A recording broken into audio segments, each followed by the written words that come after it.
верасні адбыўся паўнавартасны першы чарнобыльскі шлях. Са спецыялістаў яны былі абураныя дзеяннямі камуністычных уладаў, таму што была полная хлусня па Чарнобылі. Лукашенко уже 32 гады будзе як пры ўладзе, а ніхто не звяртае увагу на яго асобу. Хаця пры любой дыктатуре асоба дыктатара яна вельмі важна. І ў него проста на падсвядомым узроўні ёсць ненавісць да беларускасці. Добры дзень, паважаныя радыёслухачы, а гэтым разам і гледачы. Мы з вами знаходзімся ў студыі беларускай службы польскага радыё. Побач са мною наш госць, спадар Вячаслаў Сіўчык, лідар руху салідарнасці разам. Добры дзень, спадар Вячаслаў. Дзень добры. Спадар Вячаслаў вядомы нам, як можна сказаць, ветэран беларускага незалежніцкага руху, але таксама сёння мы сустракаемся з чарговай сумнай нагоды ў гісторыі Беларусі, а менавіта неўзабаве выпадае 40-я гадавіна аварыі на Чарнобыльскай атамнай электрастанцыі, і спадар Вячаслаў у тым ліку быў заангажаваны у працы па ліквідацыі наступстваў гэтай аварыі на тэрыторыі Беларусі, а таксама стаяў ля вытокаў вельмі важнай акцыі для беларусаў, для фармавання і гуртавання нацыянальнай свядомасці беларусаў чарнобыльскага шляха. І з гэтага я хацеў бы пачаць нашу размову. Спадар Вячаслаў, распавядзіце, калі ласка, як вы асабіста удзельнічалі ў тым, што адбывалася ў Беларусі пасля Чарнобыльскай атамнай электрастанцыі, бо я нагадаю нашым слухачам, што аварыю на Чарнобыльскай атамнай электрастанцыі можна параўнаць з выбухам 300 атамных бомбаў, якія былі скінутыя на Хірасіму на тэрыторыях забруджаных у рознай ступені, забруджаных радыеактыўным выкідам, апынуліся ў 86-м годзе, ў красавіку месяцы, каля 2 мільёнаў жыхароў Беларусі. Пазней пачалася эвакуацыя, адселення насельніцтва. Было ліквідавана і адселена больш за 100 вёсак, у агульнай складанасці каля 150 тысяч чалавек, а наступствы гэтай аварыі яны немагчымыя да вымярэння, таму што апроч таго, што былі хваробы непасрэдна адразу пасля аварыі, як прамянёвая хвароба ў людзей, якія былі побач з рэактарам, якія непасрэдна ліквідавалі наступствы гэтай аварыі, у тыя красавіцкія, травеньскія дні, то яшчэ ёсць такое паняцце, як калектыўнае апраменьванне. І наступствы гэтай з'явы, калі адбываецца наашчаджванне хібных генаў, яны як бы адчувальныя ў Беларусі дагэтуль, на жаль, будуць адчувальныя яшчэ праз десятигоддзі, калі не стагоддзі. Ну, і аддаю вам слово, спадар Вячаслав. Все слушно вы кажаце. Я все-таки пачну не з самого пачатку. Я пачну з 10-й гадавіны Чарнобыльскай катастрофы, Чарнобыльского шляха 96-го года, который вельмі вядомы. Якраз заўсёды афіцыйныя таксама структуры к пэўным гадавінам робяць свае захады. І тады атрымалась такая забавная рэч, что меня адразу пасля заканчэння Чарнобыльского шляха 96 захапілі. Я был арганізатарам гэтага мерапрыемства, бо кіраваў выканаўчай структурай БНФ, і гэта Менская весна 96. Вось. А на наступны дзень, ці в той дзень, уже я не памятаю, так, былі розныя дзяржаўныя канферэнцыі, ішло 3 даклада маіх, так, менавіта па чарнобыльскай праблематыке, бо я займаўся маніторынгам падземных і паверхнасных водаў, мы былі практычна манапалістамі. На жаль, вот, калі был Савецкі Саюз, так вельмі шмат ведомстваў займаліся чарнобыльскай катастрофай. Перыядычна, калі мы адбіралі пробы, можна было пабачыць побач з усім сумежнікаў, там 18 ведомстваў гэтым займаліся, але ж все равно была спецыялізацыя была па вадзе. Натуральна, Чарнобыльскі шлях 96 вельмі важны в першую чаргу, так, в палітычным рэчышчы, таму што вот той лозунг, які быў на тым маршы Беларусі 2 катастрофы, Чарнобыль і Лукашенко, абсалютна відавочны. Але ж перед гэтым, натуральна, адбывались вельмі шмат чарнобыльскіх шляхаў. Тут робяць маладыя памылкі, што быццам бы там пасля 89-го чарнобыльскія шляхі не праводзіліся. Не. 89-й год был, конечно, унікальны, таму што можна лічыць і што 2 было чарнобыльскіх шляха, і то, што чарнобыльскі шлях пачаўся верасні. Вы все ведаеце пра гадзіну маўчання і смутка. Вось. А ўжо в верасні адбыўся паўнавартасны першы чарнобыльскі шлях, і вось гэтыя чарнобыльскія шляхі адбываліся і прыводзілі да пэўных палітычных рашэнняў, таму што я там атрымаўся, ну так, неяк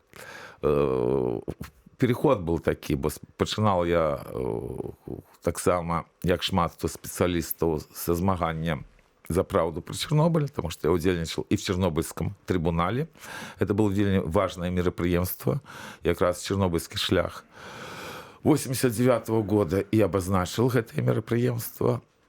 І, натуральна, шмат хто са спецыялістаў, яны былі абураныя дзеяннямі камуністычных уладаў, тому што была полная хлусня по Чернобылю. Тут Вячеслав, можна я вас пераб'ю, бо я б хацеў яшчэ удакладніць трохі. Распавядзіце мне і нашым слухачам і гледачам, чым непасрэдна вы займаліся падчас вашай працы, падчас гэтых замераў, так? Як выглядала ваша праца на гэтых скажоных тэрыторыях? І калі гэта адбывалася? Ну, па-першае, эта праца адбывалася практычна па ўсёй Беларусі.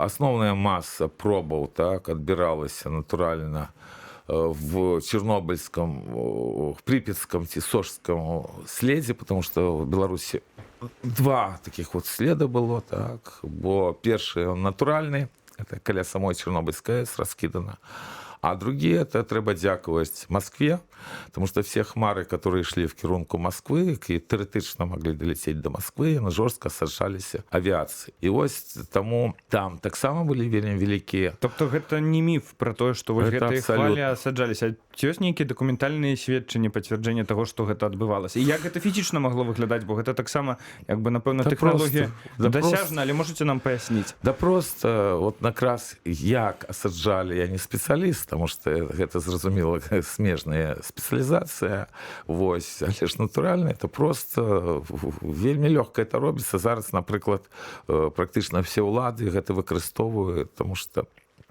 он нават Пачвара Лукашенко казал калісьці, вы ж хотели дождь, я вам дал. Это просто самолет летит, раскидывается рэчыва, и отбывается просто штучное, что провокуецца дождь. Это абсолютно элементарная рэч. Калі я правильно зразумеў, гаворка ідзе пра Магілёўскую вобласць, пра... Не, разговорка ідзе пра ад Гомеля, вот гэты край Гомельской области, Могилевской области, Бранской области.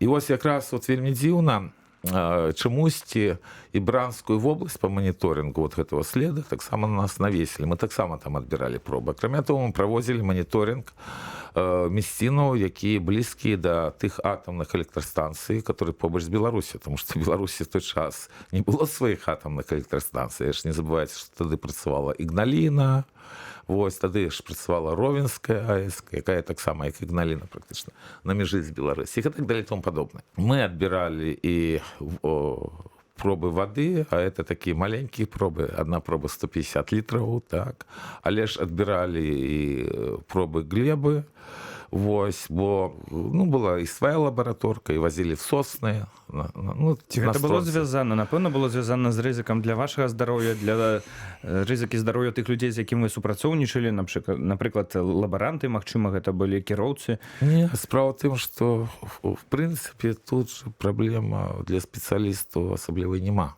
Разумееце? Адзінае, што, конечно, калі в зоне моталіся, вот, і в позднія часы, так, натуральна, летом, калі працуеш, так ты ж лепесткі надзяваць, это дысково цяжка, асабліва, калі у нас звычайна праца была, вот солнце встало и зайшло. Вы ж не забывайте, что такое лепесток, поясните? Ну, это просто такая маска, так? Да, респиратор просто. Потому что натурально там все равно пыл, а пыл поднимает радионуклиды. Але ж основная все-таки проблема у всего населенства Беларуси была связана не с звонкими, не той, что робилася звонку, а спажываннем ежы, вот это самое галоўнае. І, власна, тут я хацеў бы запытаць пра рэакцыю тагачасных уладаў, што і спрычынілася да росту грамадзянскай і пазней палітычнай актыўнасці беларускай грамадскай супольнасці, якая тады толькі зараджалася напрыканцы 1980-х гадоў. Як камуністычная ўлада тагачаснай Беларусі адрэагавала на гэтую жахлівую падзею, улічваючы, што большасць ападаў менавіта трапілі на тэрыторыю Беларусі, гэта прыкладна больш за 70% штучна былі правакаваныя гэтыя апады. І, напрыклад, можам параўнаць з тым, як сябе паводзіла кіраўніцтва Кампартыі Украіны ў той жа час. Як, уласна, тады камуністы беларускія заангажаваліся ў ліквідацыю наступстваў? Як вы ацэньваеце гэту працу? Ну, натуральна, з кіраўніцтвам Кампартыі у меня не было ніякіх стасункаў, але ж нават на раённым там узроўні. Таму што, напрыклад, уже калі пашлі часы перебудовы, калі ўзнік Беларускі народны фронт, у меня был такі забавны момант, так. Ну, я возил людей, так, он был кіраўніком. І ну, завсёды там уже пошли дефициты, так, треба было пробивать, каб люди могли поесть, там, и все іншыя пытания. И все это можно было робить только праз коммунистов. І я бачыў, як мянялася сітуацыя, бо спачатку яны нават дастаткова разнузнана себя паводзілі, аб такой расійскі нават дзеяслоў зрабіў. Вот гэты сказ, который я неаднойчы цытаваў, что улезть своим Чернобылем в краине перестройка, так, вот, это могло прогучать, и нават тады, калі там некие пробиваешь талоны на паліва, ці талоны на ежу, так, вот, типа такое. И тому у меня был вот такі супермандат, вот, что Сивчик является начальником отряда, который по чернобыльской проблематике, и все там партийные, советские, профсоюзные органы мусить ему оказывать содеяние. И вот я, как матрос, таки железняк, с этим вот паперкой, она еще была для вас дивно надрукована натурально на машинце, так, с печатками гербовыми. Вот пробивал вот гэты строй камуністычны, хаця бы для того, каб людзі, якія працавалі разам са мной, маглі паесці там, в гатэлі недзе быць і гэтак далей, бо все было дефіцит солевого паліва. Але ж там вельмі шмат нюансаў, і я бы все-таки перескочил с той чернобыльской катастрофы до того, что есть сёння. Вельмі лёгка, потому что великий подвиг і навукоўцаў, спецыялістаў, але ж все іхнія бы высілкі никуда бы не пошли, потому что спецыялісты заўсёды были супраць того, что робят коммунисты с народом, все ж это ведали, по семьях так нормальные шли рекомендации, и шмат, что можно было зрабіць адразу пасля аварии, что не было зроблено, это зразумела. Але ж тут трэба адзначыць, што як узнік Беларускі народны фронт адраджэння, узнікла палітычная структура, якая это все арганізавала. Тут трэба не преуменьшваць ролю і Зенона Пазняка, ён асабіста адыграў вельмі вялікую ролю. Тое, што практычна все, што можна было зрабіць к незалежнасці Беларусі па чэрнобыльскай праблематыкі, уже было зроблена. Натуральна, немагчыма было кампенсаваць першы этап. Назад в час не вернешься, але што можна было зрабіць, то зрабілі. І вось гэта было зломана зноў-такі, калі прыйшоў да ўлады Лукашенко. Чаму менавіта так адбывалася, на вашу думку? Таму што калі глядзець на досвед, напрыклад, Украіны, так, украінская ўлада, нават тая постсавецкая номенклатурная, намагалася выкарыстаць, у добрым сэнсе выкарыстаць гэтую трагедыю, прыцягваючы заходнія інвестыцыі, заходнія фонды дзеля рэабілітацыі насельніцтва. У Беларусі з прыходам да ўлады Александра Лукашэнкі гэтыя праграмы не тое, што пачалі згортвацца, але быў адпаведны адкат ад гэтай практыкі, якая ўжо нават склалася ў часы перабудовы, калі з'явіліся фонды, калі дзеці з гэтых тэрыторый ездзілі на аздараўленне ў заходнюю Еўропу, прыватнасці ў Італію. Японцы актыўна заангажаваліся таксама. Чаму рэжым Лукашэнкі вырашыў не выкарыстоўваць гэта нават дзеля вырашэння такіх штодзённых праблем гэтых людзей? Па-першае, некарэктна урон, які атрымала Беларусь, параўноўваць з уроном Украіны.